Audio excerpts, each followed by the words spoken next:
Good evening, everybody. Welcome to virtual day trip to wine country. We are looking forward to a great session tonight. Thank you for tuning in. Virtual day trip to wine country is presented by Citi. I'm Sam Kimball from New York Wine Events. And we are today going to two counties virtually in California, Napa and Amador counties. Napa is, of course, California's most famous wine growing region. It was, as a county, is one of the original counties of California, created in 1850, 170 years ago, at the time that California became a state. And they started planting grapes in that same time period. One of the wines we're going to talk about and virtually sample and taste tonight is Napa Valley wine. Today, 170 years later, there are over 500 wineries in Napa. The second county that we are virtually visiting is Amador County, which is in the Sierra Nevada mountains. So it's northeast of Napa and farther away from San Francisco. Amador County bills itself as the heart of the mother lode because its history goes back to gold country. It lies within the heart of the California gold country, and at the same time, there's a substantial viticultural industry in the county, and that means there are vineyards and wineries. So we're excited about that. I do want to show you in my background here where we are with respect to the map in California. So if this is California here, I'm going to move out of the way. You can see the red pin there right behind me. That's Amador, or that's Plymouth, where we're headed to the winery. And you can see it's quite a ways in from the Pacific Ocean, and it's kind of I guess it would be southeast of Sacramento, but quite a ways, about 100 miles from Napa County. So where we're headed is Scott Harvey Wines, which is in Plymouth, California, which is where I just showed you on the map, in Amador County. The valley in Plymouth, this is kind of a neat piece of trivia. The valley in Plymouth is known as the Shenandoah Valley because Virginians who came west during the gold rush in the 19th century named it after the Shenandoah Valley in Virginia. It reminded them of that. It turns out that as they crossed the continental US, they named a few different places the Shenandoah Valley, because whenever they entered an area that reminded them of the Shenandoah Valley, they said, well, this is the Shenandoah Valley. So I thought that was kind of a neat piece of trivia.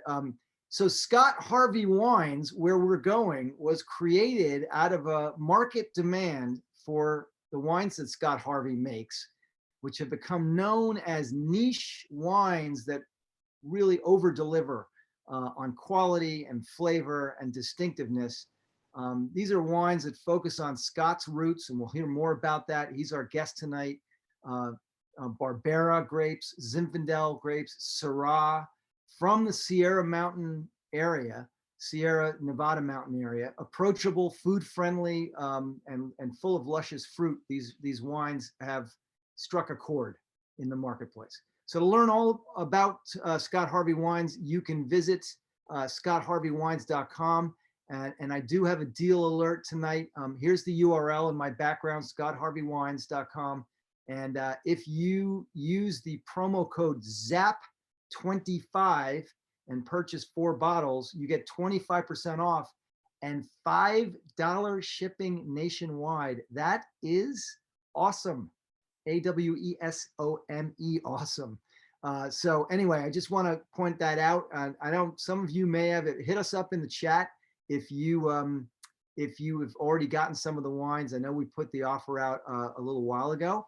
And also hit us up in the chat and let us know where you're logging in from. We love to hear from you guys and where you're based geographically. Welcome, welcome. And if you have questions during the session, please hit us up in the Q&A tab in Zoom at the bottom of your screen, and we will answer those along the way. So it is really, really my pleasure to host a true pioneer and epic winemaker from California, Scott Harvey. He's the founder and winemaker at Scott Harvey Wines. He's been acclaimed for a number of years and is well known throughout the US. Prior to starting his own brand in 2004, Scott was the founder and winemaker at Wrenwood Winery, which some of you may remember was a popular wine going back a few years ago, and also at Folie à Deux Winery, which where Scott created the Ménage à Trois wine, which became pretty famous. Scott is pretty modest, but I will tell you, he's credited in part with a couple of other very important winemakers in California with placing Amador County firmly on the California wine map. So it's really a privilege. Welcome, Scott. It's so great having you with us tonight. Great to see you. Great to do this, Sam. Yeah, what an opportunity. Well, I have to ask you, how did you get started in the wine business? You're American, but you were born in Germany. I was born in Germany to American parents and went to high school here in the Sierra foothills. And I was sent back to Germany as an AFS exchange student in 1972. And I go, why Germany? I've already been there. I already know it. I already know the language. I don't want to go there. But I went, of course. And I got there. And the first thing they did was they set me in front of a window that it was 2 stories high. And all I could see were just rolling hills of vineyards. And they gave me a glass of Riesling. And I, a 17-year-old kid, I'm going, this is pretty good, And the first thing I asked them, I go, does this wine come from those vineyards out there? And they said, sure it does. You want to see where it's made? And down 3 stories into the basement, they took a thief and pulled some wine out of the barrel and refilled my glass. And, all winemakers have the story of, when did you get bit by the wine bug, And that was it for me. I've been in it ever since. I'm still very close to that family, still go back to that same house and see them regularly. And so I went back there and went to winemaking school, lived with the same family again in 75. And so you'll find that my wines have this European flair to them. They're more old world in style, food friendly wines, a little lower in alcohol and so forth. So I was very fortunate. That's a great story. Now, where in Germany exactly was that, where you went down in the basement and tasted the Riesling? That was called, in English, it's called the Palatinate. And what it is the Rhineland-Pfalz. And if you look at a map, you'll see the Rhine River in it, and it's the border of France and Germany where Alsace is. And then the border leaves the river and goes right through the vineyards and over the hill, or the Bonnet in Alsace and the Hetgeberge in Germany. But those vineyards stay along that west bank of the Rhine. So at one time it was all Alsace, at another time it was all Rhineland-Pfalz, because that part of the world, the border just changed all the time. And so it's that west bank of the Rhine. So the wines are very similar to the wines of Alsace as far as character and flavor profiles. That is great. Speaking of places, I want to shout out Pleasant Hill, California, Long Island, and Palo Beach, Florida, and North Carolina, all watching this evening. Yeah, great. Hit us up, guys, with where you're at. We love to see everyone from around the country. So Scott, your portfolio is a lot of it is Amador, where you've really made a tremendous name for yourself. But you also have some of the portfolio that comes out of Napa. So, one of the questions that I had, and I'm sure some of the people watching or people who get to know about your winery would have is, how is the portfolio divided, broadly speaking, between Napa and Amador County wines? The portfolio is probably 80% Amador County. My grandfather lived here and he grew grapes back in the 60s. We sold them for home winemakers, and today we use them for commercial winemaking. But my career took me, from Germany back to Amador. I made wine here for a number of years. And then I ended up with this opportunity to go to Napa. Before that, I would say, I don't like Cabernet and Chardonnay. I'm a Zinfandel guy, you know, and I'm a foothill guy. And so I ended up in Napa, and all of a sudden Cabernet started tasting okay to me. You know, never really got used to Chardonnay, even though I still make it. But so that's why you have this diversity. When I ran Folie à Deux, I brought all the Amador County vineyards from Renwood with me to Folie à Deux. And when we sold those wines, they were all labeled Folie à Deux. And, you know, when I was out there in the marketplace, I go to places like New York to work with the distributors, and I got known as Folie à Who, because they go, are you Amador or are you Napa? I mean, what are you? So when we sold the company to the Trinchero family, which are also pioneers of Amador County, Bob and Roger Trinchero didn't want the vineyard contract, so I took them with me, and they also gave me all the wine back I wanted to buy, which started my company. So they're a very good family in this business. But so I didn't want to be known as Folie à Who anymore, and so I said, Jana, we got to have another brand name for the Napa wines. Well, that's why they're named after her. And for those of you watching, some of you may know Jana is Scott's wife. Right. And so this is her label here, and that's of course the Napa Valley Cabernet. Yeah, and that is by the way, that is a spectacular Cabernet. I also want to give a shout out to Santa Clarita, New York City, and Judy and Scott from Los Angeles, who send their best to you, Scott, or David and Judy send their best to you. Okay, yeah, I know who you're. Very nice. All right, so you know, can you tell us a little bit about how you then, with this European training, how you approached winemaking as you got started, and how that's kind of gotten you to where you are today, and what that ultimate the result of that approach, that philosophy of winemaking? Well, Europeans drink wine with food. And, you know, when you take that first bite of food, it tastes great. Second bite tastes good. Third bite doesn't taste like the first bite, because the flavoroids in the food, the fats and so forth, have coated your tongue, and they've kind of sealed your tongue off. And so when you make European style wine, that lower alcohol with good acidity just cleanses your tongue, just washes all those fats out of your tongue, so that next bite is like the first bite.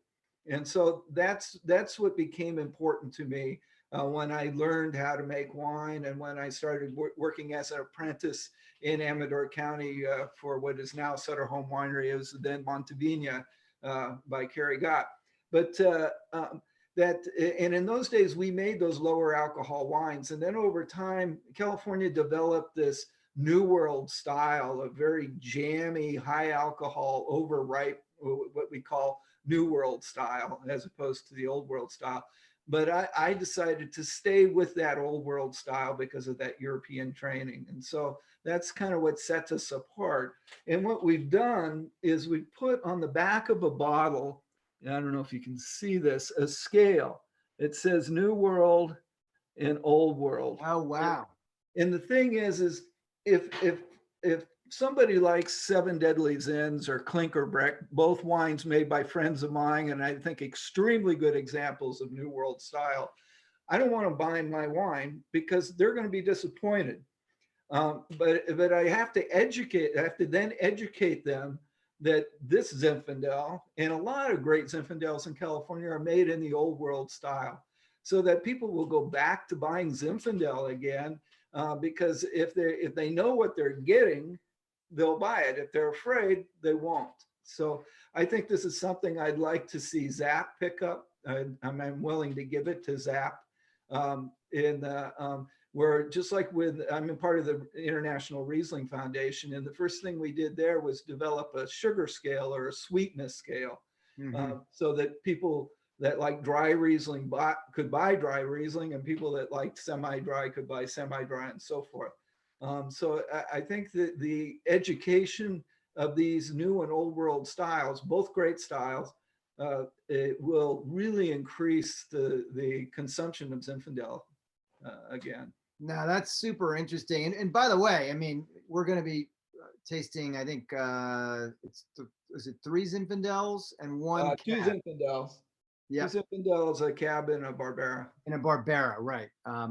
So, I mean, and Zinfandel is, as some people may know, is a huge favorite of mine. California Zinfandel is, and I'm guilty of having really gone hook, line, and sinker for that New World style with the jamminess and the high alcohol content. But I had somebody gave me a bottle of Turley 15 years ago, and that was it for me. I was like, oh my God, I didn't know wine could be like this. Since then, I've learned about other styles and really come to appreciate tremendously the old world selections as well. How much wine does a typical German person or French person drink? You know, there's a number, and you may know it. I don't know off the top of my head, but on a per capita basis, if you're living in France or Germany or even Spain or Italy, they drink way more wine than we do because wine is served with meals all the time. Yeah, not as much in Germany as it is in the Latin countries. The Germans have a lot of beer with their food too, yeah, it's like 4 or 5 times as high. I hate to create just pick numbers out of the air, but I know it's gigantic. I mean, that's why America is such a sought after market, because we have a larger population. You know, we only, if we're at 1.5 gallons or half a gallon consumption rate, and they're at 14, let's say, all they have to do is go from a half a gallon to a gallon, and double the market increase gigantic. Right. Yeah. Well, and frankly, you know, our mission at New York Wine Events has for years been to help people discover new wines and also learn about wine in general. And with that comes the notion of pairing. And pairing really goes back to what happens in Europe, where people have a glass of wine with lunch, and then they may have a glass of wine or two with dinner. And it's not about, you know, it's really a traditional combination, as opposed to, you know, tonight I'm going to consume alcohol. I'm going to have wine with dinner. It's more about, we're having this type of a meal. Let's put this wine with it, because that's what we do. Right. And you want that wine to keep getting you back to that first bite taste, you know. So interesting. I've never heard that analogy before, but it makes perfect sense. If you have a good pairing, it does get you back to the first bite. Yeah. And that's why, you know, the Riesling that I make, you know, which is this one here, it's only 10.5% alcohol.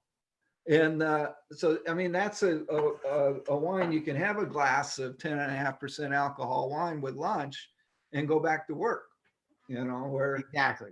Yeah. Exactly. Yeah. No, that's super interesting. So before we start, we'll jump into tasting wines momentarily. Can you tell us a little bit about the tradition of Napa Valley Cabernet? Because Napa Valley has become world famous for Cabernet.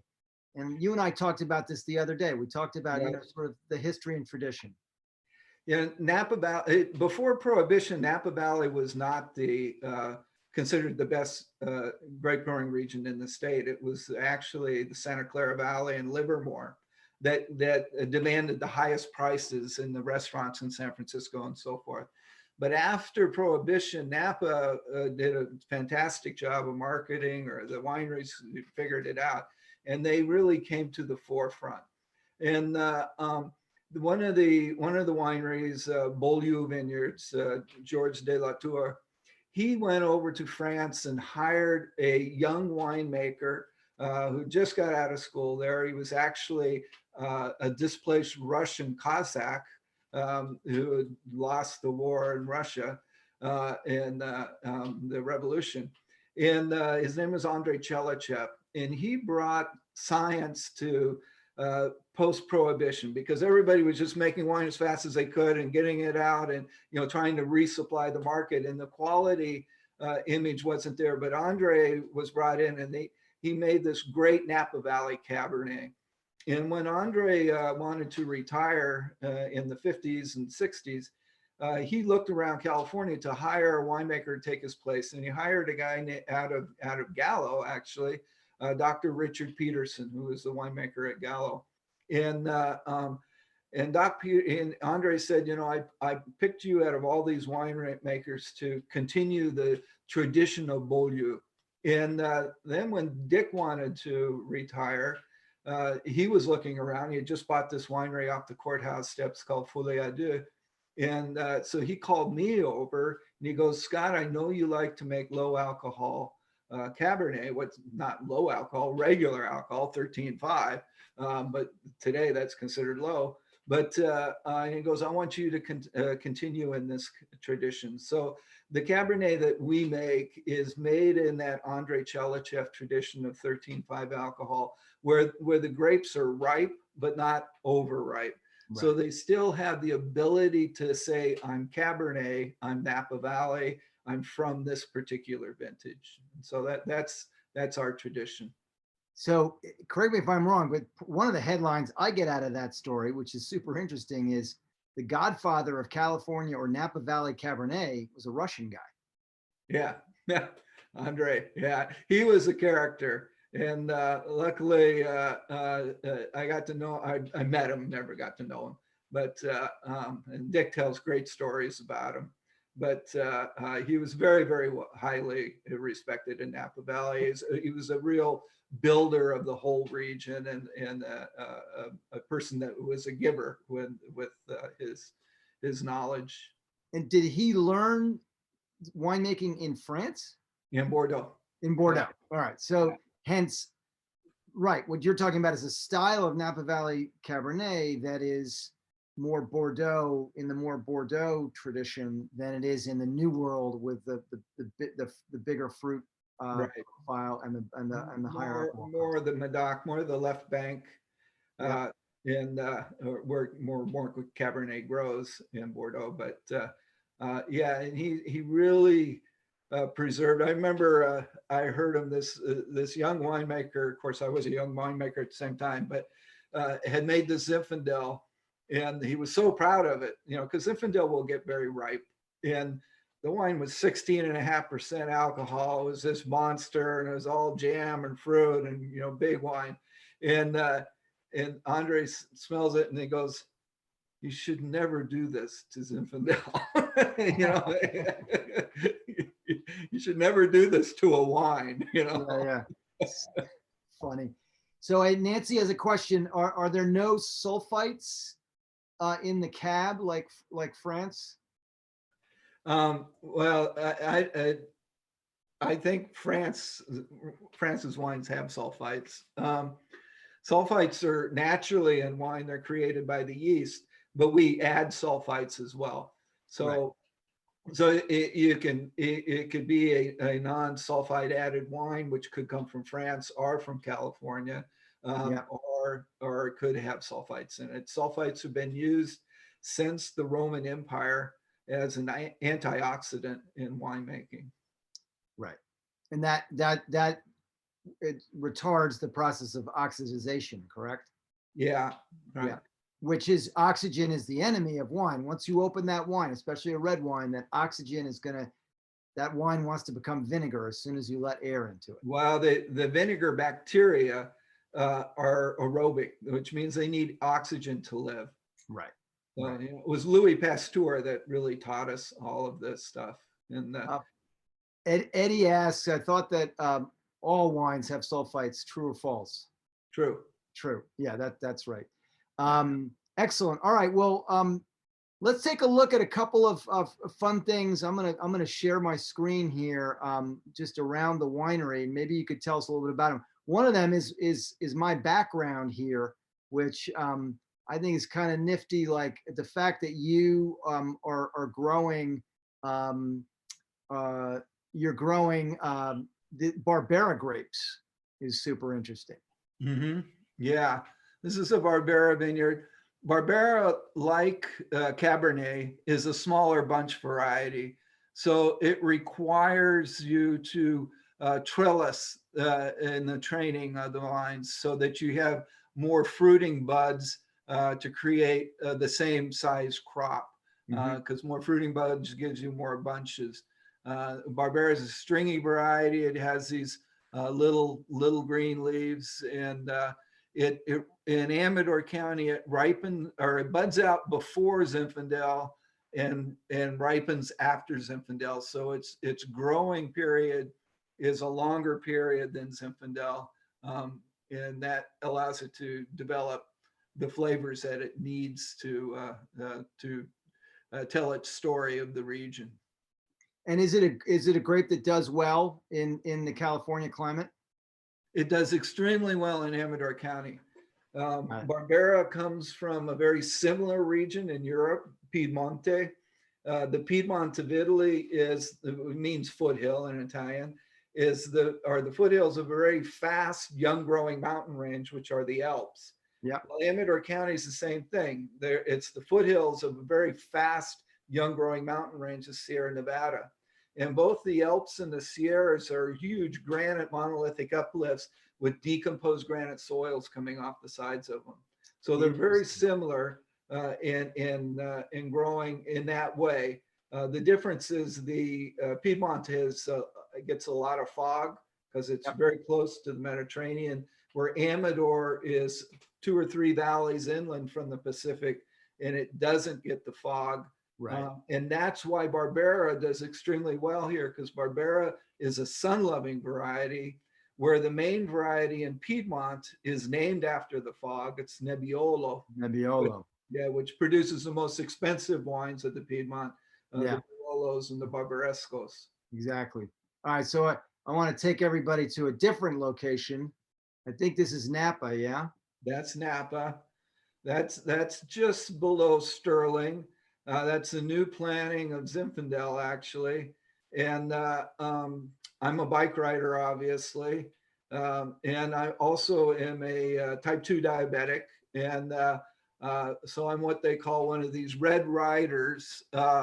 And that's the jersey you wear. That's a 100-mile ride. And that was one of the stopping points. That's a vineyard I actually bought the grapes from. So my Napa Valley Zinfandel came from that vineyard. So it's really cool to see, because we just saw the trellis vineyard, and this is the more traditional head prune vineyard, yeah? No, this is trellis too. Oh, this is also trellis. Oh, yeah. Okay. It looks very different. It's not as leafy and as the other one. Right. Well, it's earlier in the season. Okay. You can see that bigger leaf, that darker leaf, that's a Zinfandel leaf. Got it. Half this vineyard is head pruned and half of it is pruned this way. I prefer the head pruned vines with Zinfandel because I get more flavor from the vineyard and more sunlight into the fruit. Very cool. All right, so what's the first wine we're going to pop open here and talk about? Is it the 1869? It's the 1869. Okay. And it's from the oldest documented Zinfandel vineyard in America. There's a document dated 1869, which substantiates the vineyard, which means it's pre-phylloxera. So the vineyard was planted before phylloxera had ravaged this area. And so that means it's on its own root. It's not grafted. All vineyards that are planted in an area where phylloxera survives will be grafted, and they can't live to be 150 years old because the graft separates and the sap just doesn't get up and down the plant. But you'll find places like in Antioch or Contra Costa County in California, very sandy soils where these old vineyards survive. And this vineyard happens to be on decomposed granite, and the phylloxera travels through cracks in the soil. So if you have a soil that doesn't have cracks in it, then you can have these old vineyards that will survive and won't get the phylloxera that kills them off. So that's why this vineyard has survived 150 years. Beautiful label, beautiful bottle. What are the tasting notes on this one, Scott? So what I look for, again, in the old days, when I say old days, 50s and 60s in California, Zinfandel was called the Claret of California red wine. Claret meaning a kind of a lighter red, you know, the main clarets of Bordeaux, of the Entre deux Mers, where the bulk of red wine that went to England from the many hundreds of years that England controlled the Aquitaine or that part of France.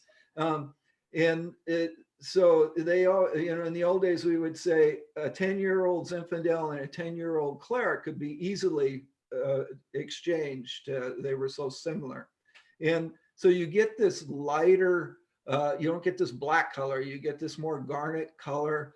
And then an old vine vineyard, the roots on these vines go down 25, 30 feet. And every layer of soil that they go through gives the wine another complexity. And one of my definitions of first growth quality is multidimensional. So this isn't a big heavy Zinfandel. It's about 14.5% alcohol, but it's just got so much going on in it. You know, and it's just one of these pretty food wines that just goes perfect. And you know, a lot of people associate our Zinfandels. They'll say, "Oh, you're the Pinot Noir of California Zinfandel," because this wine's more associated with a Pinot Noir structure than with the Seven Deadly Zins or a New World style Zinfandel character. A little bit more finesse, a little lighter. Right. So Scott, what's your favorite meal or dish to pair this 1869 Zinfandel with? Well, wines tend to go well with local foods. Over time, that's what develops, like in Alsace or in Burgundy or anywhere. Here, we raise a lot of lamb and a lot of beef. And this goes great with a lamb chop or a leg of lamb. You know, just, but it also, it will go well with things that Pinot Noir will go well with, like salmon, you know, like, or you know, even fish. But I like it with red meat. Yeah, I think that would be amazing combination. One quick technical question, and Eddie asked about, you know, when air gets into wine, but after many hours, air can and will oxidize the wine to a point where it's gotten too much air. True or false? True. Yeah. And the rate of oxidation is a direct relationship to the amount of acidity that's in the wine. So the more acidity that there's in the wine, or I like to talk about acidity in pH terms, but the lower the pH, the slower the uptake of oxygen. Mm-hmm. So a wine made in the New World style with a pH of like 4 or 3.8 will probably last 2 to 3 years in the bottle. And once you open it up, you have to drink it. I mean, the next day it'll absorb plenty of oxygen and it won't be fresh. But the wines with these pHs, which are down in the 3.4 range to 3.55 range, you can put the cork back in the bottle and put it in the refrigerator, which also slows down oxidation, the colder the temperature. And it'll hold for a good 4 or 5 days to a week. And because it just isn't absorbing oxygen as fast. Got it. Excellent. All right. What's our next wine, Scott? Are we doing the next wine is our Winemakers Reserve Zinfandel. Okay. And it has this label, but it's yellow. And you had a picture of it earlier, but I looked for a bottle in the racks behind me and I must have drank it all up. I'm going to show, I have a picture of it. I'm going to show everybody on screen if that is okay. Sure. This here, tell me if you can see it, is that's it. That's the one. Yep.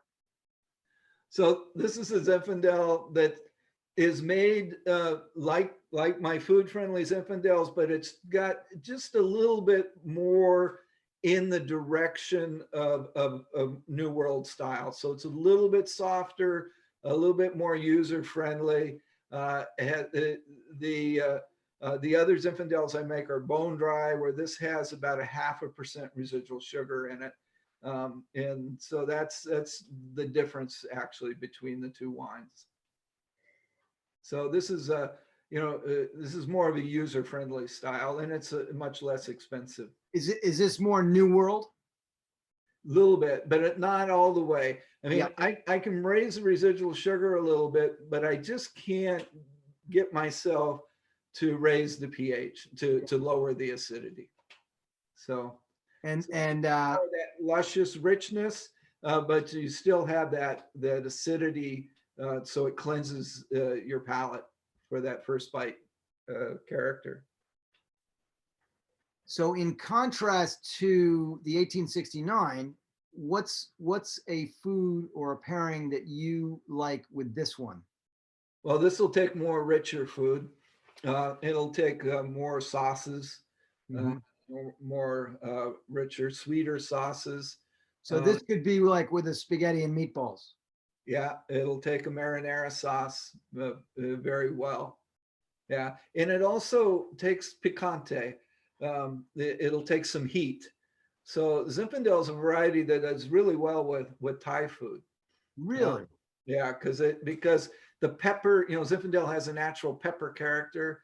Dry Creek produces these beautiful black pepper wines that age forever. That pepper character in a wine is also a character that makes it age well. In Amador County, that pepper character is more of a white pepper.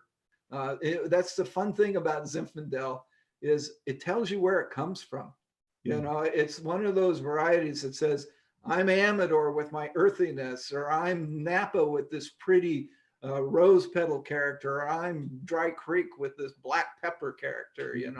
It's when you drink Zinfandels a lot and you start comparing areas, it's really fun. It's just it's a great thing about the variety. Well, I have a lot of Zinfandel in my house, and I've never had it with Thai food, spicy Thai food, and that sounds really cool. So, I used to go to Chicago to work the market, and Sam's was a great store there that sold. I'm sure the people in the Midwest know this, but Hightower was a wine buyer, and I'd have dinner with him as soon as I came to town every time. And we always went, because he knew I had a whole bag full of Zinfandels. And so it was always this Thai restaurant that he liked. And that's where I really got to appreciate the Thai food with Zinfandel. you guys heard it here. California Zin and Thai food.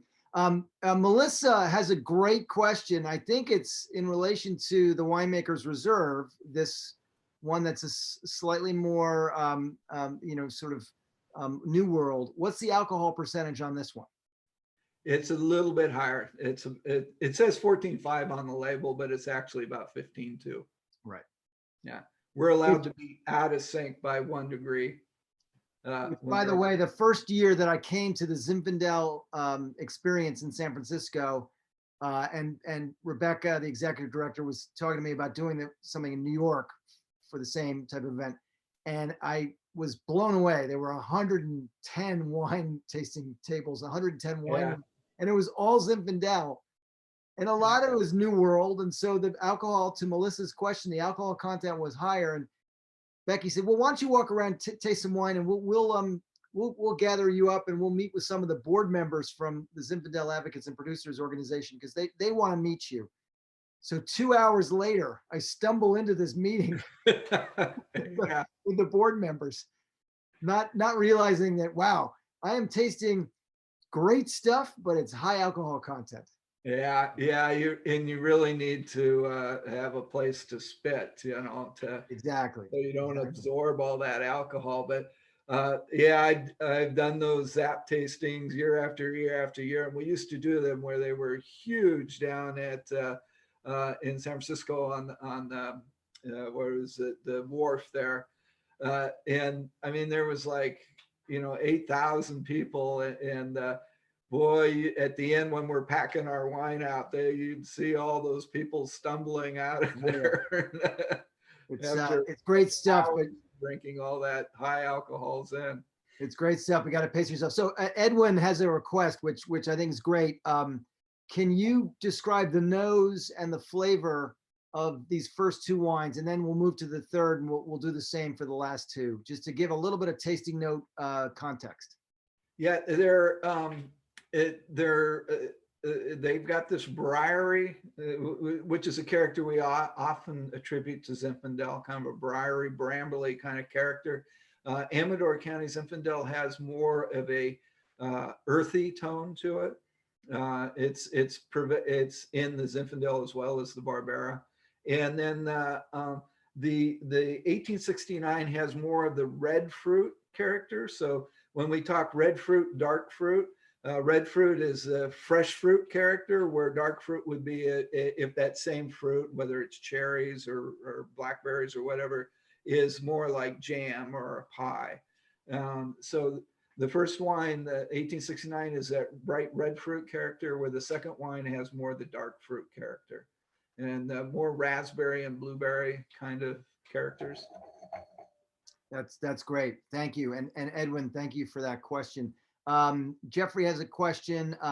Were your vineyards impacted by the fires this year? We aren't sure, but pretty much we think we're okay. The fires in California were pretty much in the coastal areas of California, coastal mountains, a little bit in the foothills to the far north of us and the far south. Amador County was kind of in the middle. And what we're seeing that is the closer you are to the fire, the more possibility of being affected by the smoke taint.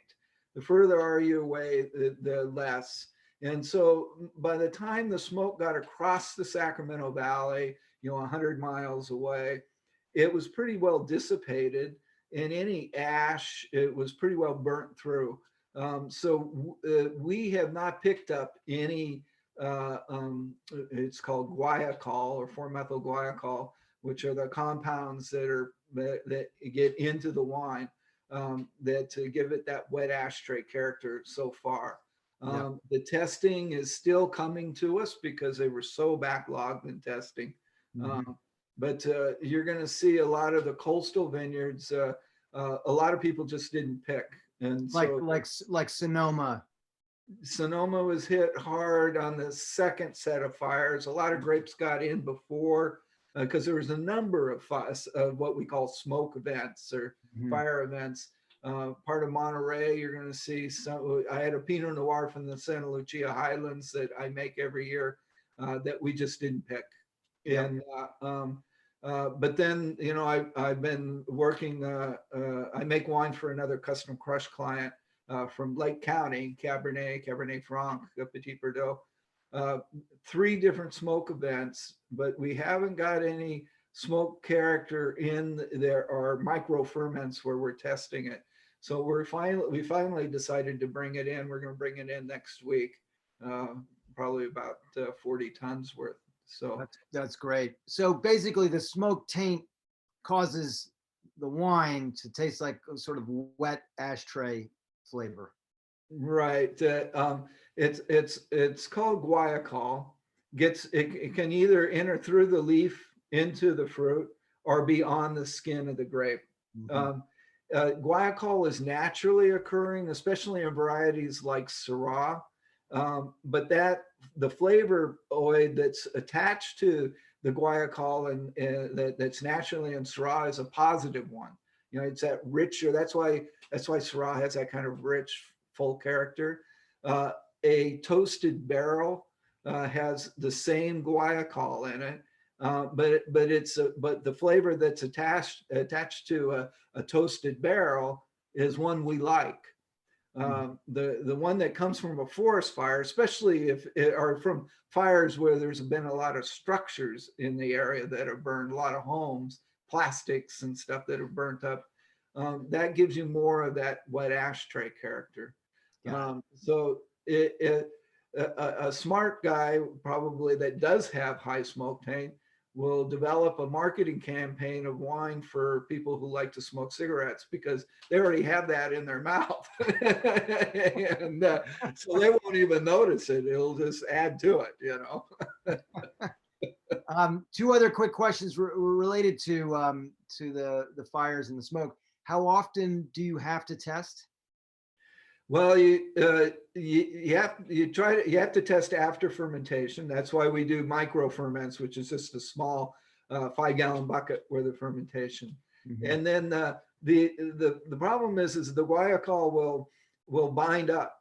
It's bound up, and then when the wine ages, it will. I mean, it hydrolyzes. It's in there, and then when it ages, it'll become free, and then it'll affect the flavor of the wine, and that could happen 6 months after you bottle it. Right. So so we're still trying to develop things that we can do in the lab where we can force it to free up by changing the acidity or the pH of the wine and then heating it for a little while, and to see if we can force it out to see what it'll taste like if it does come out. And so the science on this is all new. A tremendous amount of it is being done both by California. A lot of money has been allocated to it, and a lot of the science is coming out of Australia. Australia is done, which they share with the world because they've had so many fires as well. And so we'll figure it out. The problem is you just can't take it out because the guaiacol molecule is the same weight as the alcohol molecule. So if you try to take it out through filtration or something like that, you just take the alcohol out of the wine as well. Right. Have you harvested all the grapes this year? For our company, we finished harvest 2 days ago. For this custom crush client that I have, we'll finish probably next Wednesday. Got it. And you probably started about 6 weeks ago? No, we usually start in the middle of August. Yeah, so it's been a while. Yeah. A good couple of months. Yeah. Excellent. All right, so we're going to move on. And the next one, I think, is the Scott Harvey J&S Reserve Barbera, yeah? Okay, that's this one. And again, I think Amador County is the best place in the world for Barbera. I got to stop you. That's a big statement. It sure as heck is. Because, you know, and some of the people watching might know this, like before COVID kind of put everything on pause, we had an awesome trip that we were doing with a small group, just 18 people, to Barolo and Barbaresco, Northern Italy in the Piedmont section, gorgeous winemaking region. And, you know, the Barbera is really big in Piedmont. It is now. Yeah. It wasn't until they tasted Amador County Barbera. Well, that's a news flash. Yeah. So what happened, you know, in the Piedmont, this is explained to me by Daryl Cordy, who's one of the West Coast's greatest wine merchants. He's a wine merchant in Sacramento with Cordy Brothers. And he got us to plant Barbera at Montevina Winery back in 1972. And in 1974, we made our first Barbera, and I was running the crew that picked those grapes. Daryl was in the crew that helped pick the grapes, and it was a bunch of my friends from the foothills here. But at that time, Italy or Piemonte was not treating Barbera very seriously. I mean, they were treating their Nebbiolo for Barbera and Barbaresco seriously, and they were making a quick fermented, quick drinking frizzante wine for the masses out of Barbera. Mm-hmm. They were cropping it extremely high, and it was just kind of a cash flow, quick cash flow wine for them. So Piero Antinori, who's a Tuscan producer, was here in California, and Daryl Cordy was taking him around. This is in 1976, 77, and 78, somewhere in there. Piero wanted to invest in California, and he did eventually with Atlas Peak Winery.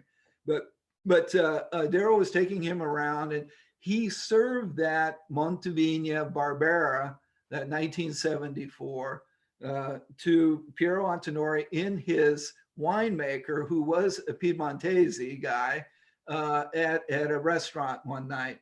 The next morning, Daryl, as he tells me the story, he's having breakfast with Piero, and Piero goes, "You just pissed the hell out of my winemaker." And Daryl goes, "Well, what do you mean?" And he goes, "Well, he drank that Amador County Barbera, and now he knows he has to go back to Piedmont and make real red wine out of Barbera because he can't let California make better wine than they do."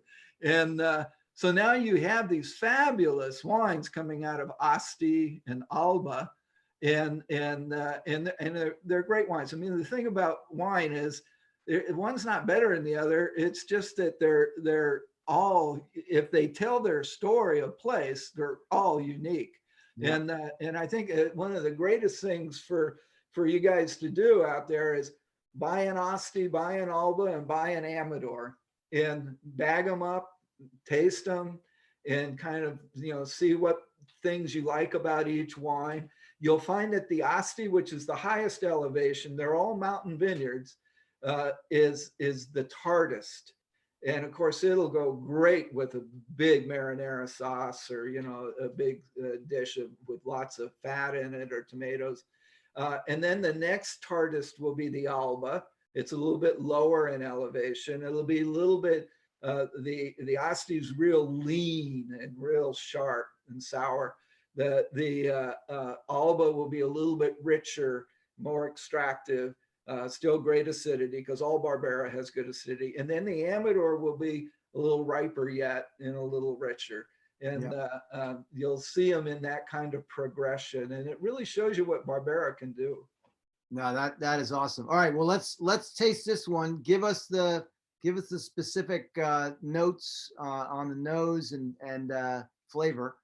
Well, you're getting that red fruit character, that brightness that just hits your nose at the first on the palate, or in the nose. And then you get the Amador County earthiness. And and then that Barbera has, with that bright red fruit, it also has what I call a fleshy character. I don't know how many of you have had a mincemeat pie, but that suet kind of fleshy character that goes with it, adds to that center palate, and gives you big richness. And then it's got that cleansing character on the finish that, again, wants you to take another bite of food. And what would be your ideal food pairing for this Amador County Barbera? Marinara. So spaghetti with meatballs. Yeah. This, Scott, we'll connect later. Jen and I will connect. I got to get a bottle of this, because my favorite dish in the world is spaghetti with meatballs. And I love a red wine that goes with that. And I'm fascinated that this is like a huge revelation for me, that Amador County Barbera is on the world stage as perhaps the top of the food chain. Hey, real quick, Eddie has a great question. Is this Barbera an age-worthy wine? Is this one you would buy and then keep at home for a while and age? Yeah, it's the most age-worthy of all the wines that we have tonight. pHs are usually down in the 3.5s, 3.3s, 3.45s.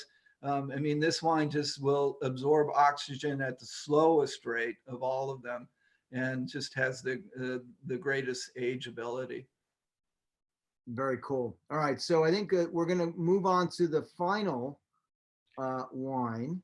Right, and is the Cabernet. Cabernet from, now we're going to Napa County. Right, and this is it's called Cathedral, and it's again the Jana label, and it's actually changing to this label in the future vintage, which is okay. Cathedral as well. But the wine has a cork in it, and I can't find my corkscrew. That's why I've been looking around here. So I'm just going to have to talk about it I know the wine anyway. No problem. All right, I'm going to show the bottle. I'm going to share my screen and show everybody. It's a gorgeous label, actually. So let me show the bottle to So everybody. when you, Jana's father loved pansies, loved to grow them, and Jana's mother loved butterflies. And our nephew, when he got out of graphic arts college, we asked him to design this label, and he did it for his grandparents. And so he designed the font, the label, the whole 9 yards. And so that's where that label comes from. He is great. now a graphic artist for the movie industry in Southern California.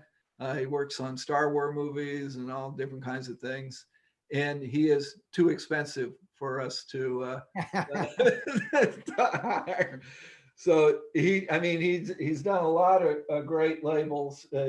This is another label that he did, which is Incinerator. Wow, So that's cool. This is for his generation, the millennial generation. But again, this Cabernet is 13.5 alcohol. It's made the way Napa Valley Cabernet was made by Beaulieu back in the 50s and 60s. You don't want oak to be noticeable or overpower the wine. You want the wine to be very delicate and very complete, with no one component overpowering it.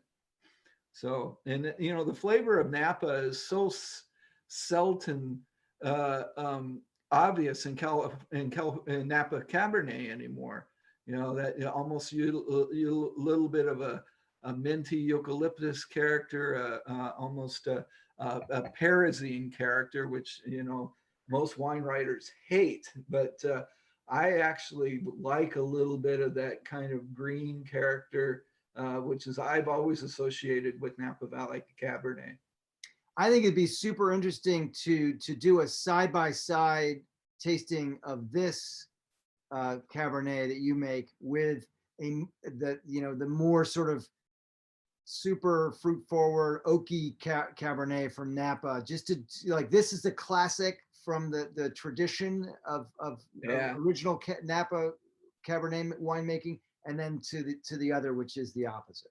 Yeah, we used to belong to the Rutherford Dust Society, and but I made Riesling off the Rutherford bench, not Cabernet, and so that's why we did it. So I went to these Rutherford bench or Rutherford Dust Society the tastings where we had the public come in, and of course I poured Riesling, and everybody was like, "Oh, what a relief!" After all these big wines.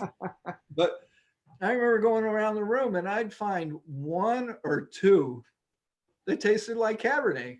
The rest of them were all kind of prune, plum type characters. He put this up already. Jana's behind the camera, behind the computer here.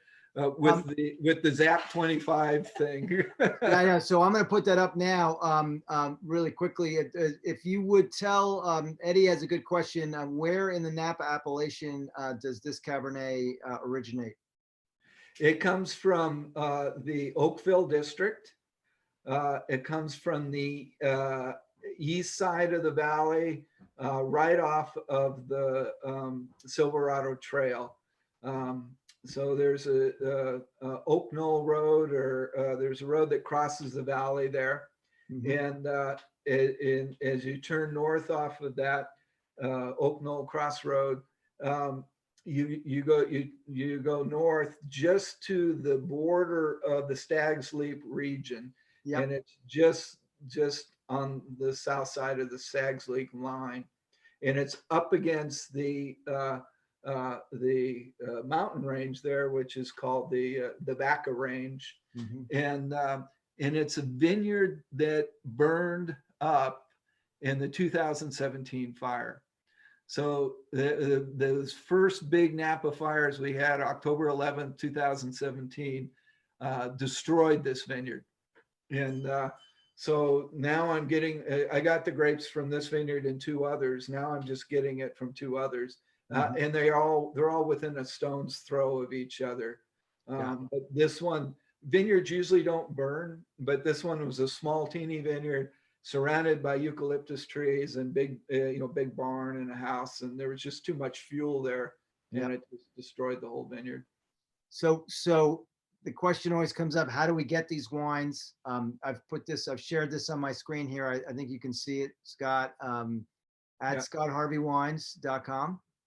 And there is, of course, the Zap offer, which is great. I love $5 shipping. That's to me is music to my ears. But this is where you get it. And this, so I hope everybody can see this, the website and the promo code ZAP25. I will also put it behind me in my background here. Well, Scott, this has been so much fun. I really want to thank you for doing it. It's been an education in Amador County. I mean, those of us on the East Coast we're so Sonoma and Napa centric. So it's such a pleasure to learn about these new areas that for us, I mean, for you in California, lots of people know about Amador and Lodi and other places, but for us, this is just great. And I love the fact that, we had a kind of a newsworthy statement, which is that potentially the best Barbera in the world is coming out of Amador. That's really cool. And if you don't try mine, just try one of my neighbors. They're all making great Barberas. You heard it here. Well, listen, thank you so much. And thank you to everyone who tuned in from North Carolina, Florida, Los Angeles, New York City, Long Island. It's great to see everyone and lots more. We'll see you again soon. And Scott, cheers. Cheers. All right, everybody. Have a wonderful evening. We'll see you soon. All right.